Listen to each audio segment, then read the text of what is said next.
it's all about the money, or maybe it's not, because in leadership it could be different. I'm talking about how to confidently lead teams when failing in your 40s. So imagine for a moment that you've got the knowledge, the qualifications, the experiences, but when it comes to leading people, working in teams, things fall apart for you. Success today isn't about what you know, it's about how you do what you know with others. We're looking at the research from, firstly, some aus Dova. Now, I'm a best-selling author. I'm going to give you my thoughts towards the end and also a bonus. Let's look firstly, though, what this paper says. It explains that leadership is not fixed in style or trait. It depends more so on the situation, on the people, and on the task. It highlights key leadership models like transformational versus transactional leadership, which is very interesting.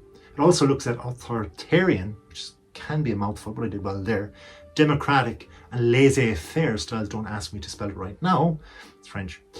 And situational leadership, because that's adapting to the context. Now, the key outcomes is there's no perfect leader. I'm so sorry. But effective leadership equals adaptability and people focus, as well as context awareness.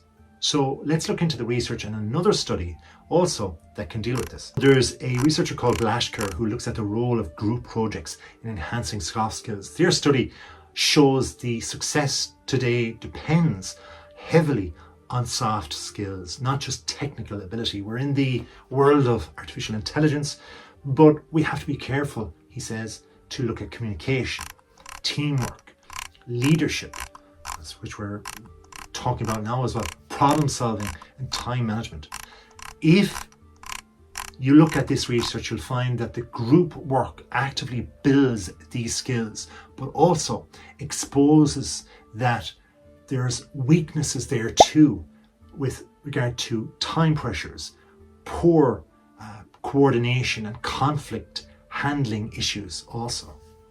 It found that group work actively builds these skills, but also expresses weaknesses like poor coordination, time pressure, and conflict handling issues. Now, these two studies and papers, the first one, it explains how leadership must adapt to situations, whereas the second shows what skills actually make the possible adaptation to come to fruition in real life. So the truth is, you don't fall because you lack knowledge. You fall because you lack adaptability and the adaptable people skills more so. So how can we get to the bottom of all this? Well, if we stop relying on one leadership style, it will really help, because no single style works for everywhere. You could end up reading books on autocratic leadership, transactional leadership, laissez-faire, bringing them all in from putting them onto your leadership altar, putting on candles and everything and all that, and rising them up and go, oh, I'm going to just do it. You're unique, you're an individual. If you try to sculpt yourself too much too soon, people will say, yeah, they're losing out, he's not doing the job right. At the end of the day, solve the person's problem, eke in slightly, just drip feed what you're learning in and slightly increment the learning into your leadership, tweak it as such. Adapt based on the particular situation. Have flexibility, because flexibility really essentially does equal effectiveness. Try to shift as well from control to influence, and influence not in a, I've 20 million followers, blah, blah, blah. None of that.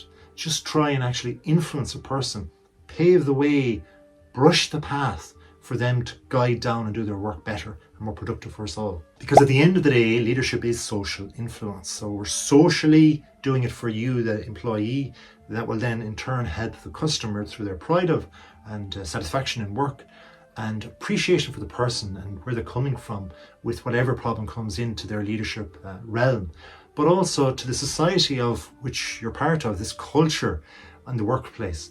It's not about authority or position, it's more about guidance. It's inspiring, not commanding. So try also to develop transformational thinking, because in doing so, you're focusing on people and not just tasks. You're inspiring motivation. If you can get everybody motivated all of the time, just think what a wonderful world it would be. Align people with purpose as well. People want to have that purpose. Why do you get out of bed? Well, basically you get out of bed because it's bright outside and it's not dark anymore and you're curious. because others will be curious about getting on about too. Okay, that's a basic thing. It happens every morning, thankfully, still. So try to get to the basic part of a person's motivation. Collectively, you'll help everyone also within the company build a better culture, strengthen communication skills, because having clear communication prevents failure. Listening is as important as speaking. I'll say it again. No, I'll close my mouth and open my ears instead, because that's what listening is. But miscommunication can equal breakdown. Be careful.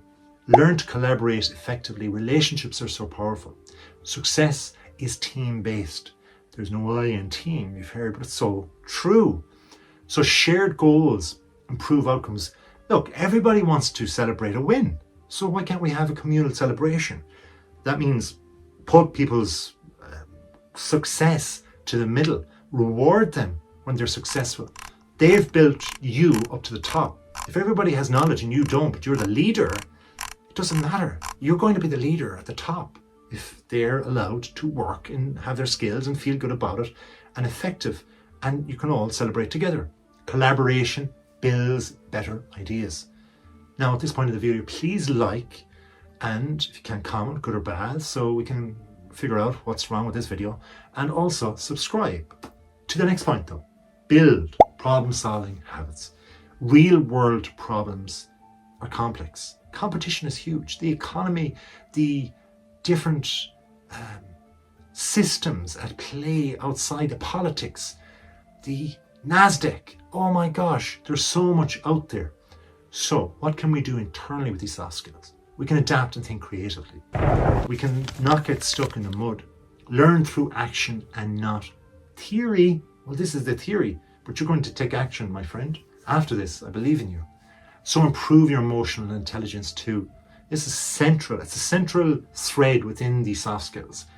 And by doing so, understand team emotions and handling conflict calmly. Because conflict is good. It's okay. It's welcome. Open that door to conflict. Use your soft skills. This is a very good way that when you are reading all those books, watching all these videos about leadership, make sure then you can put the theory into place when conflict comes to your door rather than pushing it out. Be brave. Use your skill in that way. Try to build trust through empathy too. Encourage shared knowledge, because everybody wants a place at the table. And if somebody has something to give, just share it. It'll give somebody else an idea. Others can lead in moments too. Leadership is just not about you or me. It's about others. There's no leader in your company if there's only one of you in the company. Think about it. So you have to have happy people, content people, willing to work, put themselves under a bus, so to say, in a professional 9-to-5 way for you to feel, yeah, I feel good about leadership. It's about managing the people as well as resources and the income. Teams perform better collectively. Keep that central to your thinking.